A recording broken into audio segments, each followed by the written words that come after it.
So welcome to session 4. It's not your fault. And again, remembering that this week we're going to talk about desire, faith, and decision. So we're going to really kind of delve into, what is it that you all can do now that you've been here. You didn't know before. It was not your fault. But that's changed, right? So you've got some new information.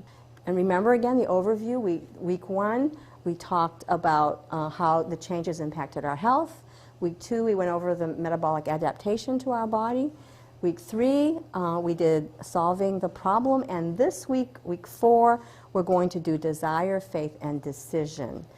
Last week, I mentioned that in order for you to create great health, the 3 most important things that you need to do is, number 1, the very most important, is exercise. Number 2, eating a highly varied natural food diet. So if you're in the habit of eating the same food every day, think about alternating that and eating different nutrients. And then 3, supplementing. And I want to talk more tonight about that. So let's look at our new challenges. This is a great document. It was written quite a while ago. And it says, studies reveal evidence of staggering nutritional deficiencies. Started a long time ago. This document, according to the U.S. Senate report, document number 264, published in 1936. Most of the farmland in America had, by that time, become seriously depleted of minerals. By that time, okay? So you think you're eating healthy. By 1900, wheat was 90% protein. Now it's down to 9%. One would have to eat 10 slices of bread to gain the nutrients formerly available in one slice. In 1948, there were 158 milligrams of iron in 100 grams of spinach. By 1965, 100 grams of spinach contained only 27 milligrams of iron. In 1973, this had fallen to 2.2 milligrams because of what they've done to the soil. So what can you do about it? So, I like to talk about Popeye. He loved spinach, right? Do you know how many cans of spinach he'd have to eat today to get the iron he used to be able to get way back in 1950? So the best solution today really is that we have to supplement. I mean, it used to be that we didn't have to, that we could get a lot of our nutrients from our rich plants, but that's not the case anymore, is it?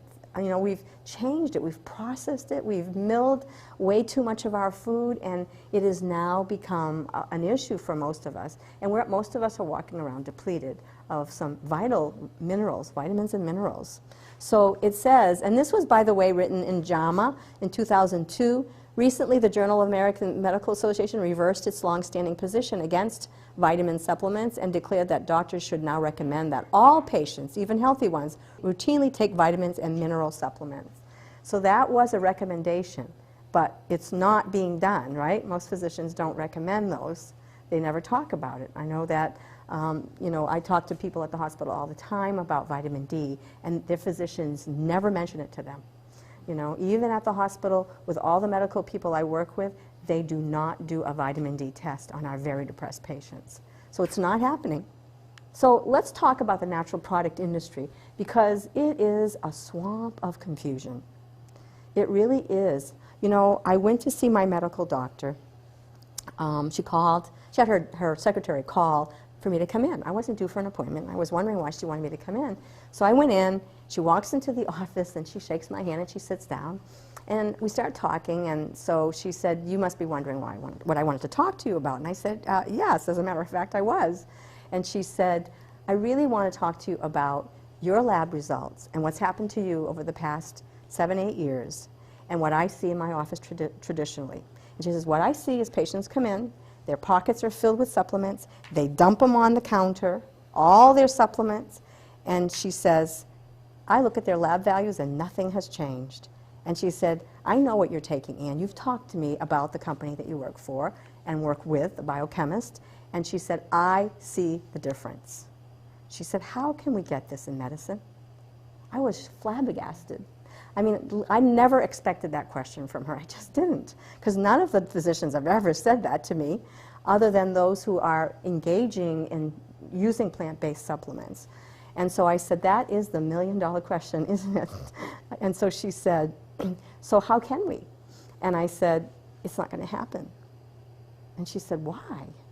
And I said, if you choose to start giving plants to help heal the body in medicine, FDA will be in your office and they will close your practice because FDA approves drugs. And in medicine, you do diagnoses. You don't do that when you do supplementation. Okay? We talk about boosting repair and reducing damage. That's what we're doing. We're putting condensed nutrients together and allowing you to take it in so that you can then create more healthy, robust cells over time, because we're creating damaged cells every day. And if we do nothing at all, we'll continue down that path. Or we make a decision to exercise, to eat better, and to start putting things that will help create healthy, robust cells.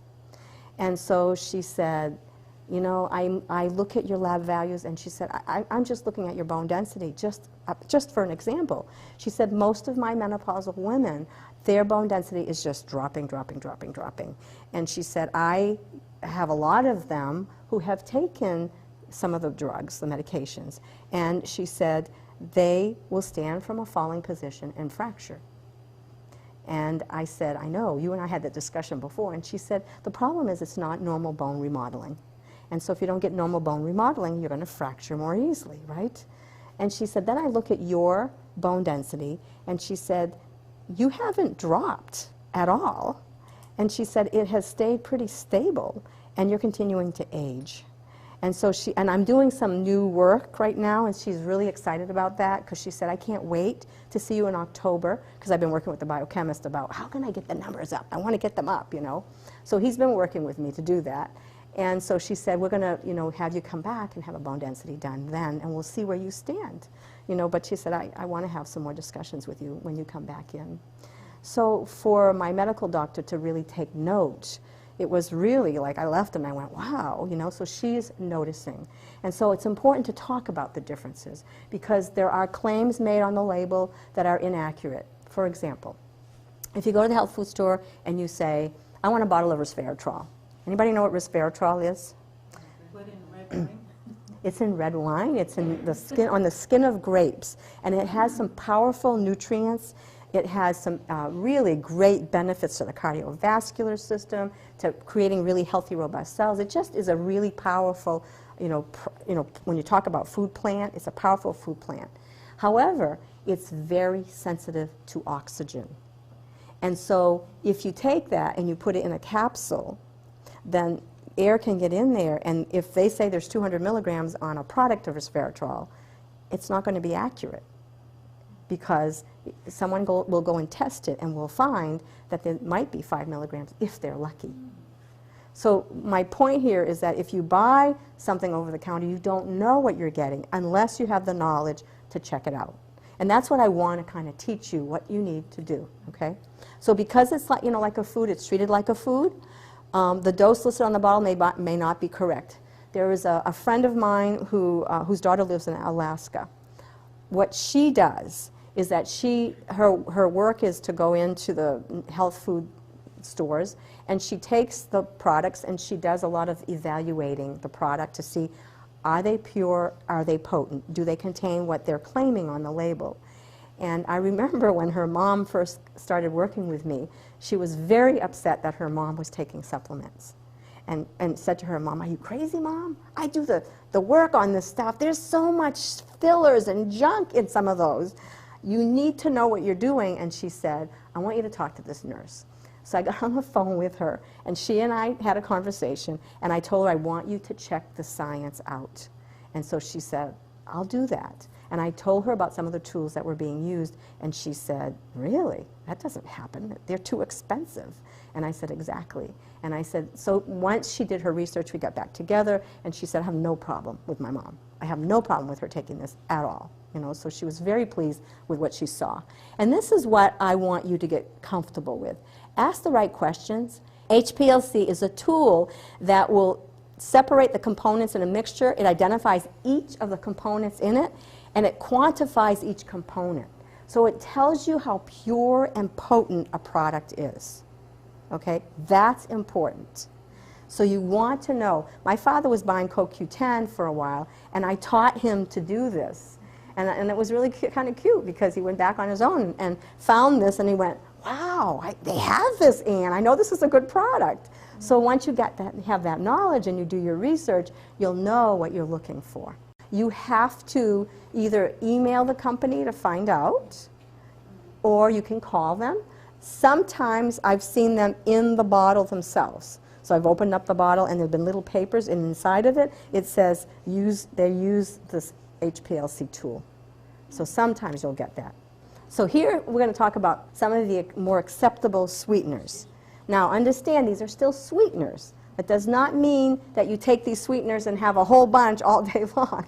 It just means that this is what you can use a little of in your food product, so that because they're lower in glycemic index, okay, and lower sugar content, they're not going to raise your blood sugar sky high and then come down like we had talked about, right?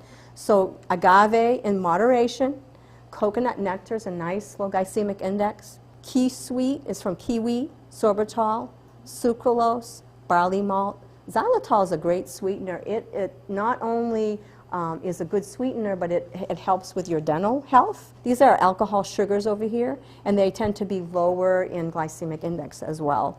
And then stevia, but be careful with stevia because they're starting to make these like compounds like Reb A, where they're changing the chemical of stevia. And so it's not going to be as natural as we see it here in Reb A. You know, so you're going to see that they're going to have more other highly concentrated ingredients in there that may not benefit the body. So these are the ones to avoid. And so the nutritional biochemist I work with, Stephen, says the list of accepted sweeteners, those to avoid like the plague. So fructose, high fructose corn syrup, sucrose, dextrose, aspartame, cyclamates, and saccharin. People used to think saccharin was wonderful because I'm diabetic and I can do saccharin. But we now know that saccharin is very damaging, and you want to really avoid that as much as possible. It's just like, you know, people do diet sodas, and they think diet sodas are a really good thing to do. And, you know, the thing about diet sodas is, number one, it's an artificial type of sugar, and it also tricks the body into thinking that you're taking in, you know, like you're taking in this supposedly no sugar product, but the brain says, oh, this is sweet. And so the brain still gets kind of tripped off to send insulin, and so you still end up craving and wanting to eat as a result of it. So it really is not a beneficial thing to do. So tonight I have on the table some recipes for all of you. So, you know, help yourself to those recipes. What I want to say about those recipes is that some of them, when you first try them, you might not be successful, but keep trying them. You'll get better at it. When I first made the kale chips, they weren't as good as I thought they would be.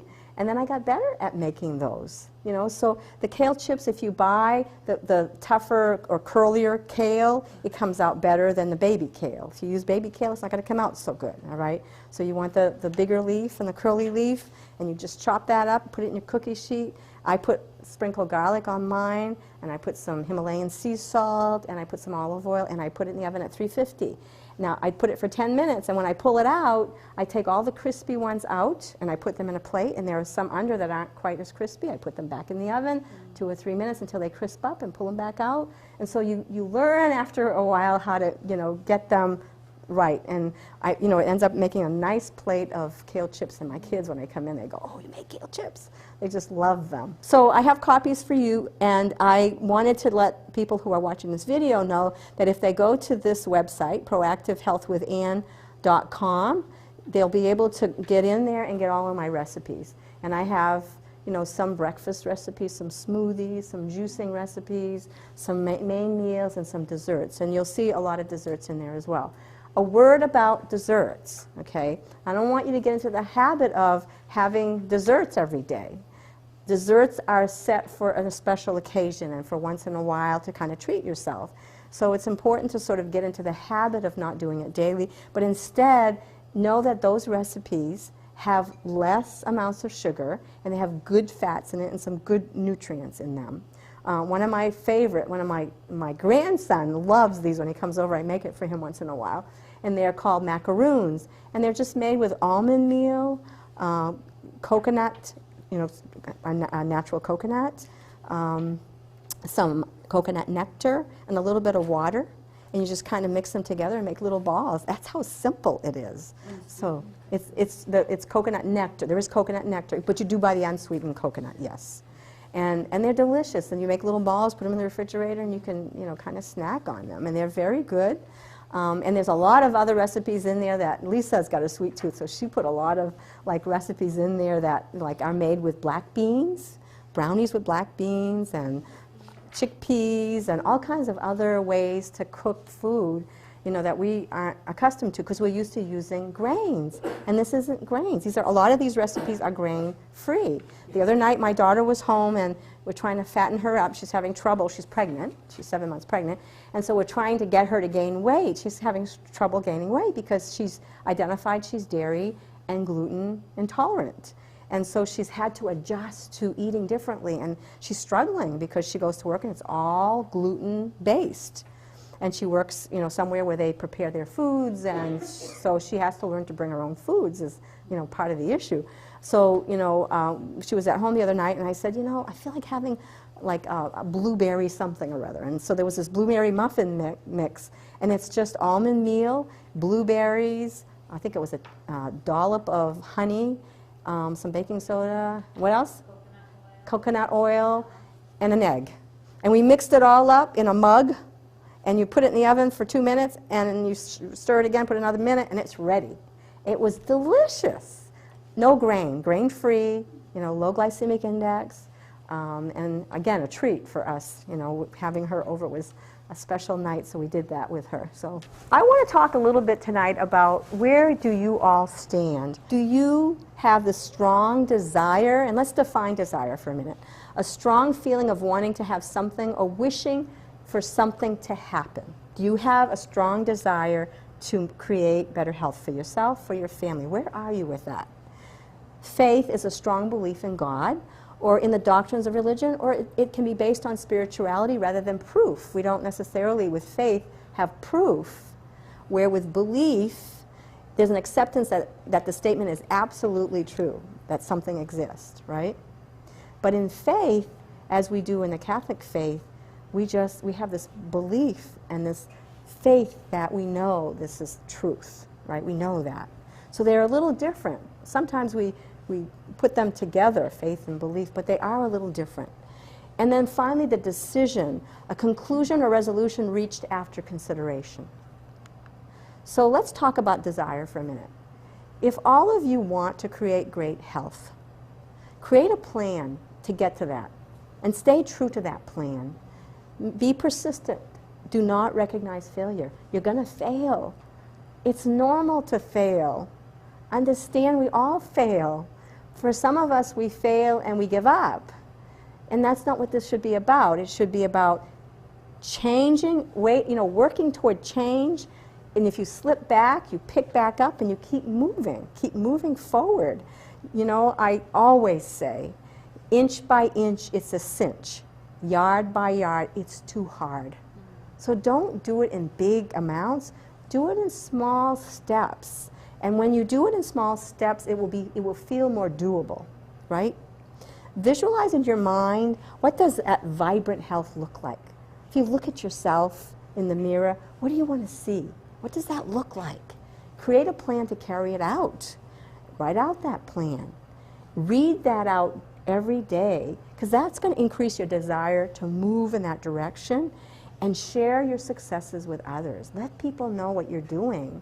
You know, when people start seeing you look better and feel better, they're going to want to know.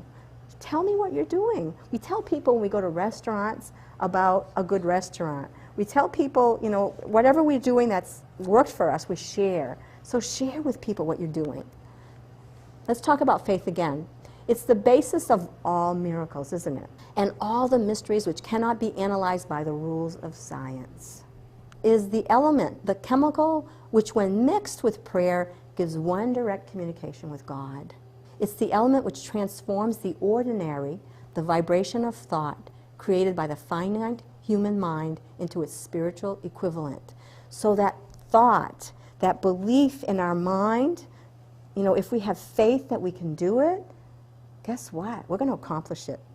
You know, I work with a population of drug addicts and alcoholics, and I work with a lot of psychiatric patients, and I do a lot of groups with them. And we talk about, you know, what their belief is. And often I hear things like, you know, I don't think I'll ever stay sober. That's what they believe. Do they have faith in themselves that they can accomplish it if that's what they believe, do you think? Of course not. And so I often will write it on the board, and I'll have them look at it and say, so do you think you can accomplish that? Your belief is that you're going to fail. And they say, well, I'm getting that done. Isn't that right? I'm failing all the time. I keep coming back here in recovery, and I'm still not getting it, right? So until they kind of rewrite that vibration of thought in their mind, they've got to change that thinking. And if they can change that thinking, they can change everything, right? As long as I keep telling myself that this is too hard, I can't get it done, I'll never accomplish it, I'm going to fail, what do you think is going to happen? You're going to fail. Exactly. Exactly. So it's such an important thing to hear or listen to what you tell yourself, because that is what you're going to create. So change that vibration of thought. God is given us all of the stuff that can change it all. I have so much faith in that. I believe that about how we can change our health. I believe it not only because I understand all of it, but I've experienced it. I watched my mom when she, I remember it was 9 years ago when I went to the house, and she had had all these issues with, she had cysts recurrently, and it was 20 years of it. And she was dealing with another one in her lower back, and she had a hole in her lower back from the chronic problems for 20 years. And every time they would get really badly infected, she'd go on antibiotics, right? And it's not a good thing, right? We know that.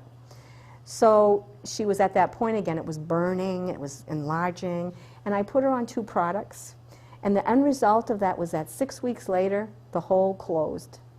And I went over and she said, they're gone. And I said, what? She goes, look at my back. And I looked and I couldn't see the hole. That hole that had been there forever was gone. And I thought, wow, the miracle of plants and what God has given us to heal the human body, it's so possible. So do I have faith? Oh my God, yes, I do, I have faith. So making the decision. So a conclusion or resolution reached after consideration. You've had 4 weeks of coming here. You've listened to what I've talked about. You know, you can either continue to procrastinate, which is the opposite of the decision making, right? Or you can decide to go ahead and move forward, to expect, to plan, and demand. Demand. When I talk to people in recovery, I say to them, I don't want to hear the words I can't. I want to hear, I will do this, and I can do it. And I will do whatever it takes to get me there. And you know what?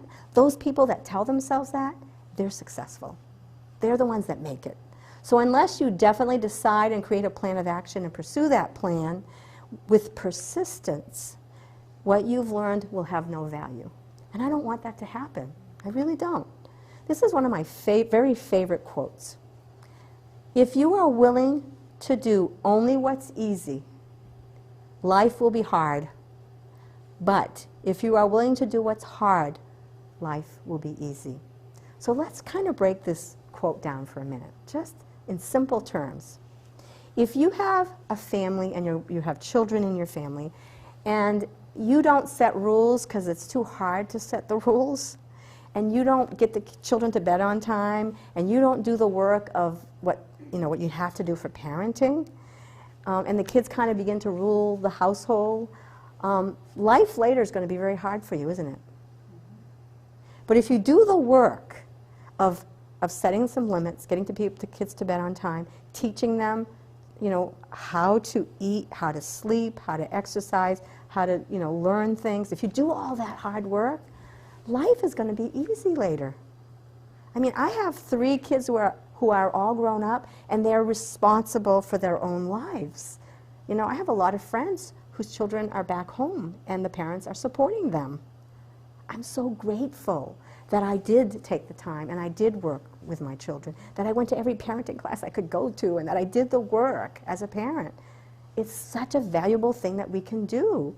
And it applies to everything in our life. When the alcoholic or the drug addict or the person who's has mental illness, when they have to do the hard work and have to confront things, and they have to take a risk, it's awful scary, right? And so what do most people want to do? They want to bury their head. They would rather not take the risk and talk about things and face the family. And so they don't do it. And so they take the easy way out, but they go back, and guess what? Life is hard. It's difficult. They're not getting along with their family. They don't have jobs. I mean, all of that makes it very hard.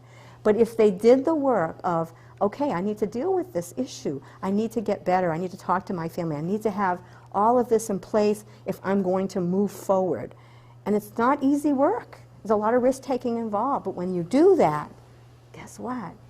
Those people who are sober, I see them now. And they've been recovered for 30 years, and they say to me all the time, it was the best thing I've ever done. I have my house back. I have a car. I mean, those people often say to me, you know, oh, those alcoholics, and they don't have any patience for them, those drug addicts. But you know, I don't think, if you think about this, do you really think that a drug addict and alcoholic truly, truly, truly wants to lose their house, their family, their car, their job? Do you really think they do? Of course not. They're kind of stuck in this wheel of spinning and spinning around, and they're fearful, and they stay in fear, and they don't want to take risks. That's what I'm talking about here. Taking risks will change it all. Change it all. So it's vitally important that we take those risks.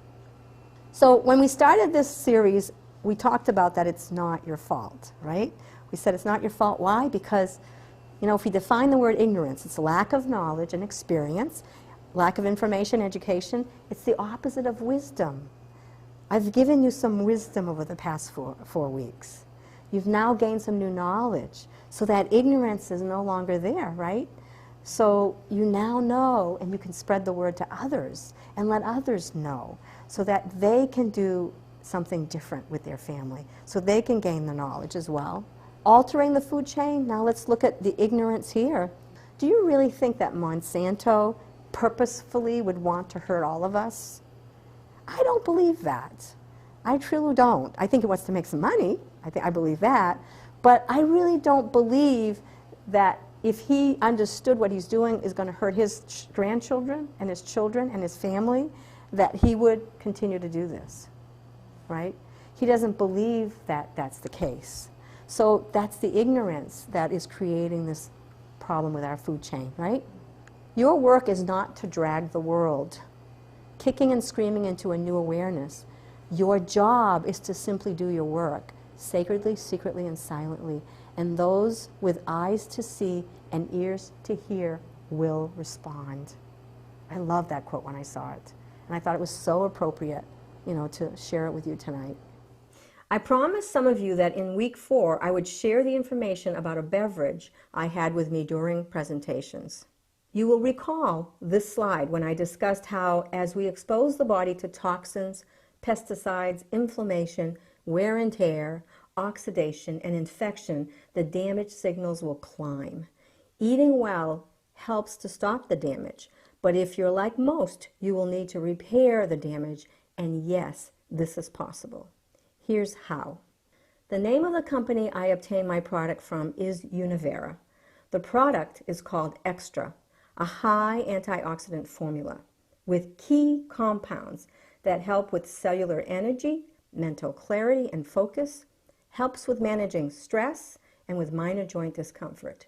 This product contains 20 plant compounds. Do you remember this slide, the Krebs cycle? This is cellular energy cycle. Remember at the 4 or 5 o'clock position, there is an ingredient called OKG. This compound is rate limiting. Extra contains this ingredient and kicks the energy cycle in for true energy, not a stimulant energy, but energy, true energy at the cell level. You've heard me talk about the importance of healing the GI tract and the benefits of aloe. Aloe Select contains biologically active compounds, long chains of polysaccharides that help with repair. Remember we talked about polysaccharides, the beads I showed you last week When we talk long chains of polysaccharides, why does it benefit you? Because it will help with digestion. So critically important in repair. Aloe Select has 3 times the strength of the best aloe product in the world, and in some cases, 6 times the strength. Alodophilus, we've talked a lot about probiotics, bringing up good beneficial bacteria. This probiotic contains 24 billion beneficial bacteria, wrapped in aloe with 7 different strains. Wrapping it with aloe stabilizes the bacteria so that it doesn't have to be refrigerated. Prime, you will recall that I spoke about DHEA over the past few weeks. As one of the top metabolic modifiers, it is the most comprehensive repair signaler in the human body. Not only does Prime contain a low dose of DHEA, but it also contains a 7-ketose DHEA, which helps you produce downstream your own DHEA. In addition, there are key energy drivers responsible for energy and for boosting repair. All right, so in summary, eat a highly varied natural food diet, diminish stress, maintain your exercise, avoid or limit caffeine. And we got a success story here tonight. We have a young woman who's given up caffeine, not doing any coffee right now, so good for you, that's awesome. Increase intake of antioxidant foods. We talked about how beneficial those are, those deep, dark berry concentrates. Avoid or limit your sugar intake. Avoid your trans fats, your hydrogenated fats. Increase your omega-3 fats. Remember, the omega-3 fats are anti-inflammatory. And since it's difficult to get all your nutrients through diet alone, consider nutritional supplements. I think it's really important. I've talked to you about vitamin D. I think everybody should be on vitamin D. And there's some great high antioxidant formulas, and there's all kinds of products out there that you can get to help build and repair the human body. You want to remember, we want to reduce the damage, and we want to repair what's been damaged. And you can do that through great supplementation. And I encourage you all to go to your practitioners, and I encourage you to speak with them. Remember what I said. I want you to be my partner in my health. Find that doctor if that doctor's not willing to do that with you. My doctor 9 years ago was not. She was totally closed to it. She would not order a DHA sulfate for me. She would not order a vitamin D for me. She wanted to put me on hormones. She was wanting me to do surgery. She wanted me to have a total, all of the stuff I didn't want is what she wanted. And she would roll her eyes at me. And I thought, this is not my partner. She's not working with me. I'm paying her. I'm a paying customer. We have the right to go to them and ask for what we want for our health. So go and say to your physicians, look, I'm on a journey to create better health for myself. I'm changing the way I'm eating. I want to exercise more, and I want to supplement. And I want to sit with you and tell you what are some of the supplements I'd like to take, and I'd like you to sort of review that. Now, if you get a hold of me, I can give you all the material you want for your doctors, because I have all that material. On Facebook, I have this Proactive Health with Ann. I have a call on Monday nights, and I also have my email down below, which is Ann@ProactiveHealthWithAnn. If you make a decision to order product, you can just go to univera.com/1158468. When I did my half marathon, I met with Stephen Chernisky and the whole team on the call, and I was telling them that it's the first time I was ever doing a half marathon in my whole life. I had never run before, never mind. And they set up a whole regime for me. And part of that was a product called Essentials, which is a superfood, concentrated food in a bottle. And they come in a big bottle, but they come in little minis. And I had 3 of them. I had one here, and I had one in each hand. Oh, you've got that one right there. And we ran with them, and every half hour is what Stephen recommended that we take one. And why? Because it has essential fats in it. It has all the nutrient you can get in a meal in this, and it's high in it's high in protein, and it's not like high number of protein. It's like I think 4 grams a bottle. But the beauty of this is it's a liquid. It's already broken down for you. No work for the body at all. The minute you start to drink it, your body starts to absorb the nutrient. it gets thick, so I found that running with it, it shook it up, so when we drank it, it was like perfect. And it just gave me that sort of boost to keep, going. You're getting that, you're replacing the protein instantly, because, when you're running, you're doing some damage to the muscle. And so you're replacing that right away and repairing it right away. So it was really, I found it really beneficial. That and taking that extra before and after the run, wow. I mean, I got back after the run and I took some extra and it was like, whew, it was like, I felt so good. And everybody around me was like, tired. The people that ran with me and did what we did, we were like 6 of us together. We just had great energy and felt great. And a lot of the folks around us were like wiped out and sore for a week or 2 later. We were not sore. I mean, we felt that we had run, but, not like can't move and can't get out of bed kind of sore. Now, let me tell you a little bit more about essentials for a minute, because I think it's an important story to tell. Do you remember the tsunami? There were a lot of parents that died and left children that were alive.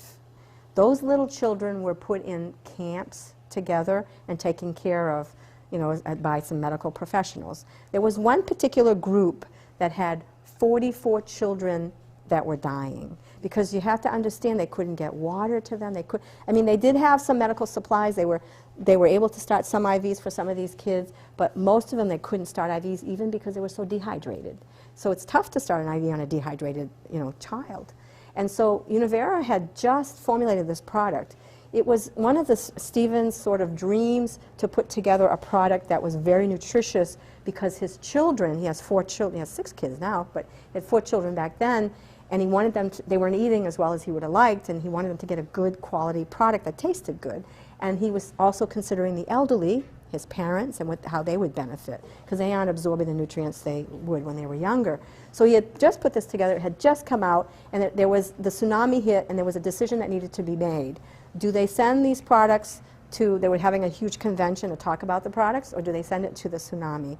And they flew boxes and boxes of this product to the tsunami, and you could see the Univera boxes dropping down where they were, and they gave these children this product. And the children, there were 44 dying and 42 survived because of the essentials. So it's really a great nutrient, and the minute it touches the tongue, you're already starting to absorb the nutrient. It's all plant-based. How did I hear about Univera, and how did I get involved? So what happened was my cousin told me about it. I went on the calls and started reading his stuff, his material, and I started pulling all of my science books out and going, oh, this is true. This is makes so much sense. When you've taken the classes, it all made sense to me. And then I got on the calls and I started asking all the questions, and it all kind of came together. And then I started taking them and I started feeling better. And I think that, it took 2 months for me to really start. After 3 days I felt the aloe. 2 months to really start noticing the benefit. And the big benefit for me was the toning, the muscle toning, which I was shocked about, and then my joint aching took a full year to stop aching, because I had aches since I was 27. So it's a long time. So I needed to repair all that damage that had been done over all that period of time. And so as that happened over a year, all the repair nutrients that I was taking, finally at the end of the year, I had no discomfort at all, none. It was really, and I haven't had any discomfort since. I mean, if I overdo, I may take a product called Regenicare for excess, for joints, for when I have more aching, but I don't, and I can't take, medications. I have a really hard time. Whenever the docs tried to give me something, I reacted to it. So it was sort of like, oh my goodness, if I felt like, I'm being given this gift here at the right time, in my life, because I needed something and I couldn't do the medications. So this was a great, for me, tool to help me change things. We discussed so much material over the past 4 weeks, and I want to remind you that you have the ability to replay the videos to increase your understanding. I would like to challenge you all to take action. Start by joining my free Monday evening teleconference call. This is a place where you can connect directly with a community that can answer your questions, support you on your journey, and continue your education process. And I also want to wish you all good health. I want you to take this information and bring it into your life and share it with your family and friends. Good night.